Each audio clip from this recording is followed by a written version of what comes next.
Valve has once again done an amazing job with truesight. Truesight is such an incredible series because it brings back the best emotions from one of the greatest TIs of all time, but it also can teach us about how professionals act when under the biggest pressure of their lives. So I'm here today to break down this year's truesight and talk about a few things that I've noticed so that you can implement them into your team setting. There's a lot of cool things in the PMA, but most of them weren't exactly educational. There's a lot of good points about positive mental attitude in there, but one that I thought was a great point from Jerax was that around minute 7 into the Q&A, he talks about the team's overall mentality going into TI. If you look deeper into what he said, you can kind of take out the idea that every loss must make you stronger. They didn't set pressure on each other, there was not much expectation, and they were just having fun. Being serious in games will often make everyone's motivation frail. Also, being serious, you won't last that long. It's impossible to do something for so long, especially Dota, where there's no monetary benefits until you're at the highest level, so just have some fun with it.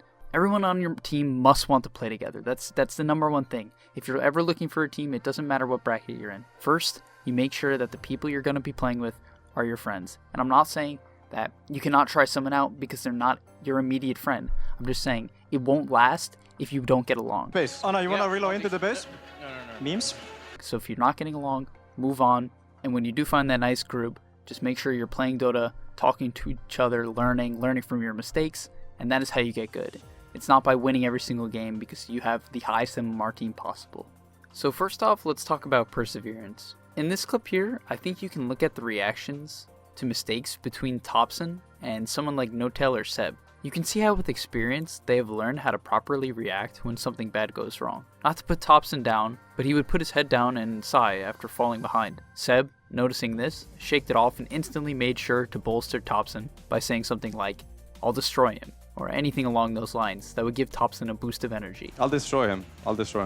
There's not a single perfect player in Dota, so to be the best, you must accept failure and instantly move on, similar to Seb in this clip. Next, I just want to talk about something that I find is very important within a team comp, but it's also definitely demonstrated in this upcoming clip. So here, after they take out LGD, you can definitely tell that effective communication is crucial. Their sentences are straightforward. They don't waste time making comments like, "we could" or "I think."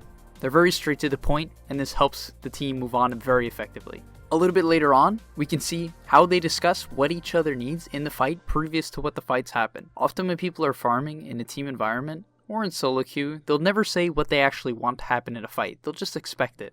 This really doesn't work, so if you're ever looking to join a team and want to make the communication as great as possible, just try to make small conversations by saying, "Hey, is this best in this fight?" or "Should we jump this person?" Any small sentence like this will make your fights 10 times better. In this particular clip, Notail says go Roche. There's no hesitation and no one speaks back. Can we Roche? Can we just Roche? There's very clearly one leader, it's Notail. And of course later on in truesight, Anna breaks away from this a little bit, but the main point is that when Notail makes a call, they respect him and they listen to what he has to say. In this clip, I think Seb is the perfect example for how we should act during our matches. Here we see OG take a bad fight. His reaction is not to blame his teammates, but to rather move quickly past it by saying bad timing. Too often will players harp on the last fight when their focus should be on the next one. Singular fights don't determine an entire Dota game. Each unique engagement does. One of my favorite parts about Dota is drafting. When drafting, it is important to have confidence in others' ideas and listen to your teammates. In the Game 3 draft, they would back each other's ideas, simply because it can be very stressful to draft because of how many heroes Dota has. I mean, it's either a Shaker Spectre or a Pugna Spectre. Shaker Spectre. Showing confidence in your drafter will help bond your team and build a sense of confidence before the game even starts. Game 4 and 5 have similar drafts that bring up my next point in drafting and confidence boosting. Specifically when drafting for safe lane, listen to your safe laner. If you're drafting for mid, get the mid to talk. No matter what it is, we're gonna destroy them with it. Yeah, I think I like Source.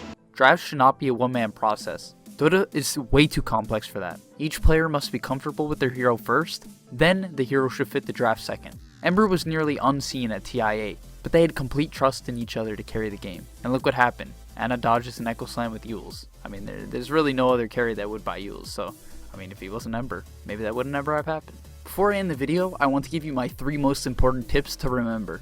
Try not to take Dota so seriously. I recently hit 7k and I've never been so loose in my solo queue games. Having a win or learn mentality is necessary to get anywhere and anything.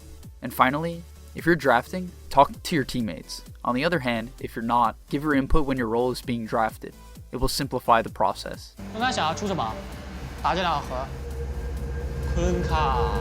I hope you enjoyed truesight and were motivated by it as much as I was. OG showed us what it means to truly be a professional. It's much more than hitting a 5-man echo slam or landing a huge axe call.